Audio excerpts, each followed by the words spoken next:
There is no obvious limit to Isreals war in Iran. When 200 of its jets first flew into Iranian airspace on June 12th, under cover of darkness, they targeted Iran's ability to attack and defend. Israel says it's targeted Tehran's air defense capabilities and sites from which Iran can fire ballistic missiles and drones at Israel. They targeted key military leaders. Major General Hossein Salameh, the head of the Revolutionary Guards Corps, Major General Mohammad Bagheri, head of Iran's armed forces, and Brigadier General Amir Hajizadeh, the head of the Revolutionary Guards Air Force. And they targeted the country's nuclear program, assassinating nuclear scientists and attacking a key uranium enrichment facility. Satellite images show damage to the electrical substation that powers the plant and the above-ground pilot fuel enrichment plant at Natanz. But Israel's campaign has since evolved beyond just these initial targets. They've hit military command and control sites, weapons manufacturing, airfields, gas depots, oil refineries, even Iran's state media, while they were live on air.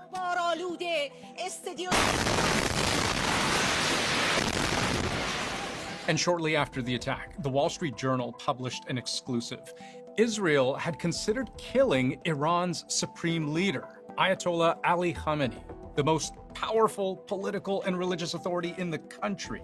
This begins to hint at a much grander ambition, which includes preventing Iran from producing a nuclear bomb, but also may go well beyond that. More is on the way.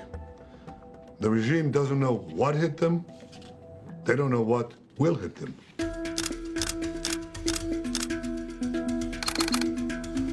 The most explicitly stated reason Israel has given for bringing war to Iran is that its attack was actually self-defense. This morning, the IDF began preemptive and precise strikes, targeting the Iranian nuclear program. We have no choice. We are operating against an imminent and existential threat. And this mode of thinking is actually a pattern of preemptive strikes that goes back half a century. This footage, posted online by Israel's Air Force, shows the view from the cockpit of an F-16 fighter jet in 1981 in Iraq. It's one of several jets dropping a pair of 2,000-pound bombs onto a nuclear reactor. Except that reactor was under construction. Operation Opera, as it was called, was an Israeli preemptive strike against Saddam Hussein's attempt to build a nuclear bomb, itself a counterbalance to Israel's own rumored nuclear capability.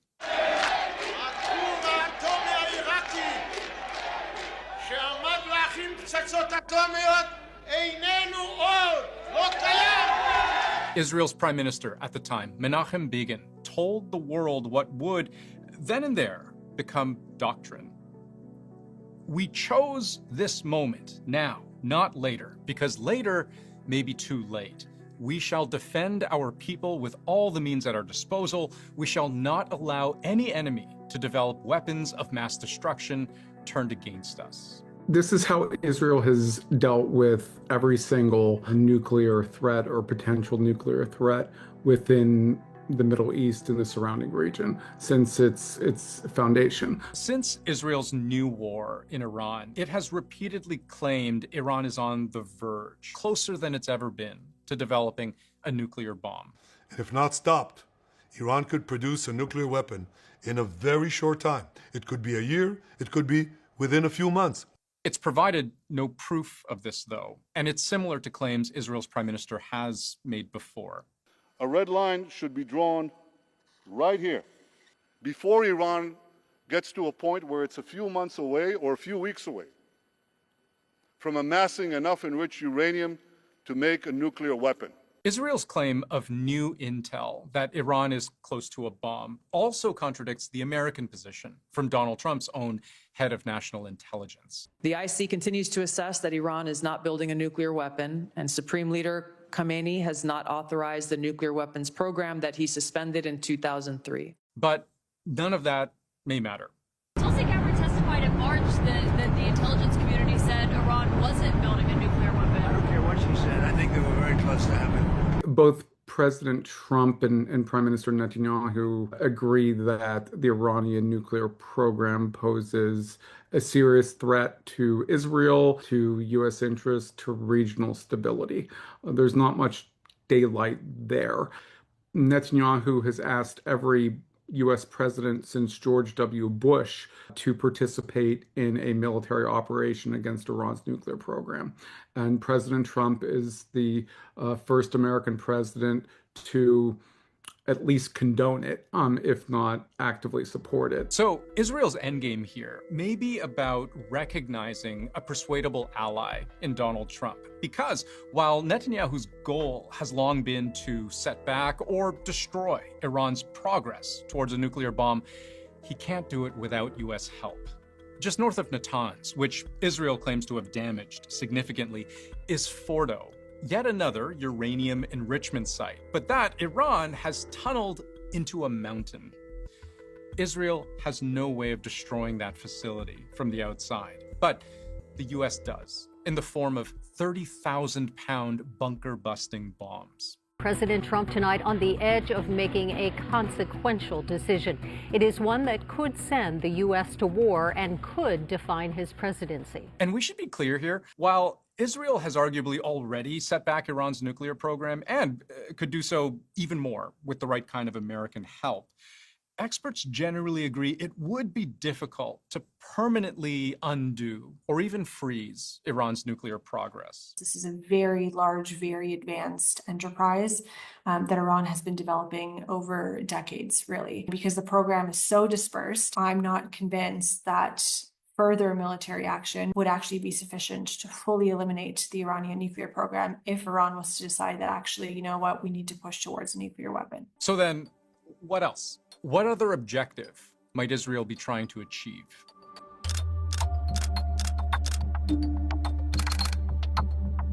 There are many ways to topple a government.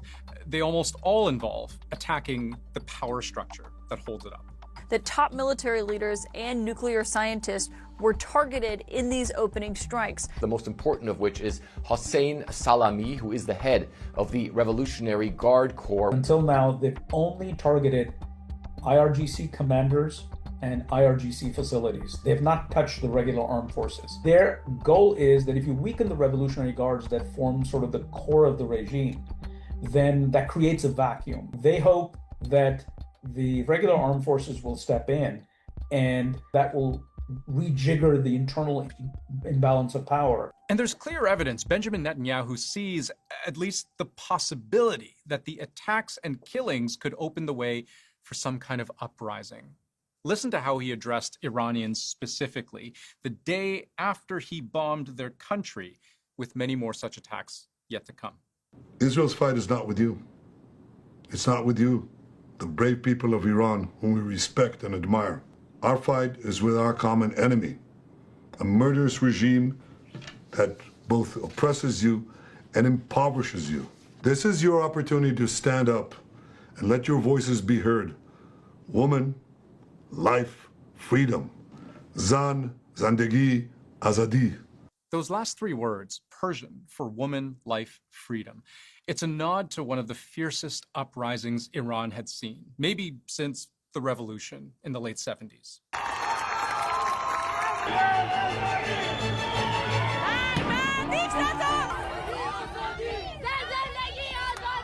Iranian students breaking through an entrance gate and fleeing from tear gas. Schoolgirls in Iran drove out a basij, an Iranian paramilitary officer. Protests against gender oppression, the role of religion, the regime itself. These were widespread and sustained. The scale of those protests were huge. They lasted for well over a year. The anger was also over living under a brutal dictatorship like the Iranian regime, and seeing that this regime is spending far more money basically supporting and cultivating proxies, projecting power outside this country, while the country at home, the domestic political economy is in shambles. It's not a matter of opinion to say the regime that rules Iran, that brutally put down that protest in 2022 with mass arrests, live rounds, and executions, it is unpopular. The country is subject to crushing US sanctions on oil, on access to global markets. Online activities are heavily censored, and citizens have expressed a deep distrust of elections. Israel knows all this, and Netanyahu has wanted regime change for an awfully long time. Obviously, we'd like to see a regime change, at least I would, in Iran. It's not a question of whether you'd like to see a regime change in Iran, but how to achieve it. And fast forward back to 2025. This is clearly on Netanyahu's mind once again. The time has come for you to unite around your flag and your historic legacy by standing up for your freedom from an evil and oppressive regime. Is regime change part of the effort here? Could certainly be the result because the Iran regime is very weak. But what works against Israel, if regime change is one of its goals, is the historical fact that this kind of undertaking can be impossibly difficult. And the Iranian regime specifically has survived as long as it has for a reason. From the regime point of view in Tehran, they are all about survival. Their DNA is about survival. You could see circumstances in which the regime would collapse. But just because a regime is fragile does not necessarily mean that external intervention is going to expedite its removal. There is a risk of a rally around the flag effect. They may not like the regime. They may not like the supreme leader. They may not like the system of repression that they've been living under. But they are also very conscious of Israel's activities in the region. They may harbor views and concerns with regard to Gaza, for instance. They don't like this regime, a lot of them don't, but they also don't like seeing Israel bomb their country and kill their people. It's difficult to parse out. It's a very entangled, complicated public sentiment. I think the most important point overall about regime change is there's no guarantee that even if you succeed, the successor regime is going to be better than the Islamic Republic. Bottom line, there is no simple answer to the question, can you really liberate a country by bombing it?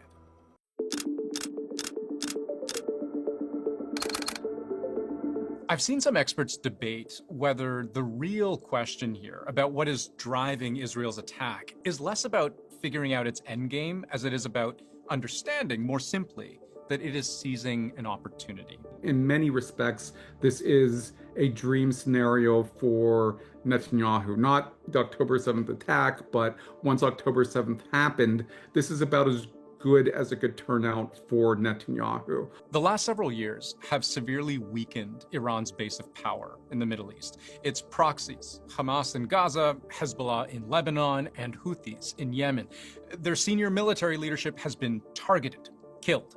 Their military infrastructure damaged severely in some cases, and all paving the way for an overt strike on Iran itself last October. The Iranian news agency says multiple pre-dawn explosions were heard over Tehran, with attacks aimed at military bases. The balance of power has very clearly been shifting in Israel's favor. Was it inevitable that Israel would wind up at this point after October 7th?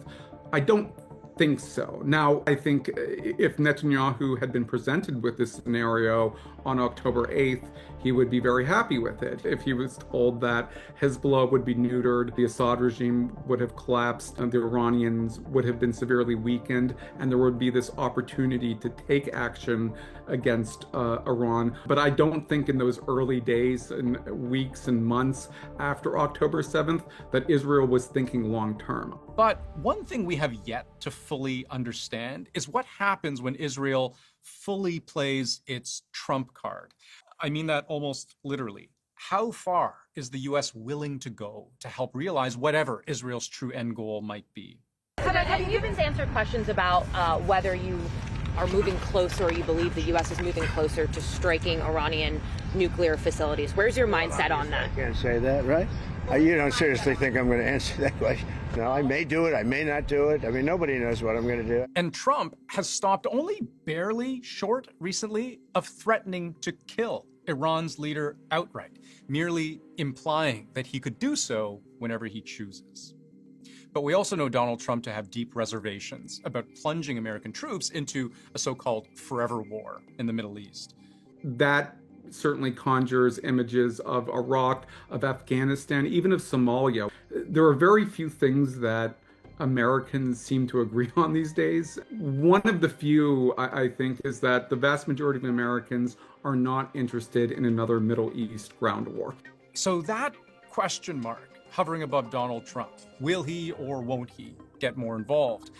That may have more influence than anything else when it comes to determining what Israel's endgame actually looks like when all is said and done.